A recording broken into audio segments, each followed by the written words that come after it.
Bible പറയുന്നു രാത്രി മുഴുവൻ അധ്വാനിച്ചു. അതിൻ്റെ ഒരു അടയാളമാണ് വല കഴുകിക്കൊണ്ട് നിൽക്കുകയാണ്. കടലിൽ നിന്ന് പടകിനെ വലിച്ച് കയറ്റി എന്ന് പറഞ്ഞാൽ വെള്ളത്തിൽ നിന്നുള്ള ടച്ച് വിട്ട് കരയിലേക്ക് നിർത്തുവാണ്. കടലിനകത്ത് അധ്വാനിച്ചവൻ അധ്വാനത്തിൽ പരാജയപ്പെട്ടപ്പോൾ അധ്വാനിച്ച സ്ഥലത്ത് നിന്ന് പടകിനെ തിരിച്ച് ആ സ്ഥലത്തിൽ നിന്ന് തന്നെ ടച്ച് വിട്ട് ഇങ്ങോട്ട് നിർത്തിയ ഉടനെ യേശു കർത്താവ് പറഞ്ഞു, പടക് എനിക്ക് തരാൻ പറഞ്ഞിട്ട് കർത്താവ് അവിടെ നിന്ന് പ്രസംഗിച്ചില്ല. യേശു പറഞ്ഞു, പടകിനെ അല്പം നീക്കി കടലിലേക്ക് കൊണ്ട് വെക്കാൻ പറയും എന്ന് പറഞ്ഞാൽ എന്നാണെന്നറിയോ, വീണ്ടും ഒരു കണക്ഷൻ ഇടുവാണ്. പിന്മാറിയ സ്ഥലത്ത് കർത്താവ് ഒരു സൈൻ ഇടുകയാണ്, പിന്മാറാൻ വരട്ടെ.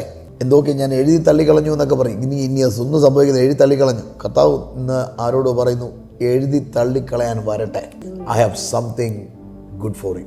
നിന്റെ കുടുംബത്തെ എഴുതി തള്ളാൻ വരട്ടെ, ജോലി എഴുതി തള്ളാൻ വരട്ടെ, എല്ലാം തീർന്നു എന്ന് എഴുതി തള്ളാൻ വരട്ടെ, ഭാവി ഒന്നും ഇല്ലാന്ന് എഴുതി തള്ളാൻ വരട്ടെ, മക്കളിൽ നിന്ന് ഒരു ഗുണം ഉണ്ടാകത്തില്ലെന്ന് പറഞ്ഞ് എഴുതി തള്ളാൻ വരട്ടെ, ഈ ദേശത്തിൽ നിന്ന് ഒരു നന്മ ഉണ്ടാകത്തില്ലെന്ന് എഴുതി തള്ളാൻ വരട്ടെ. കർത്താവിന് ഒരു അവസരം കൊടുക്കും. Allow Jesus to work in. അത്ഭുതങ്ങൾ അകപ്പെടും.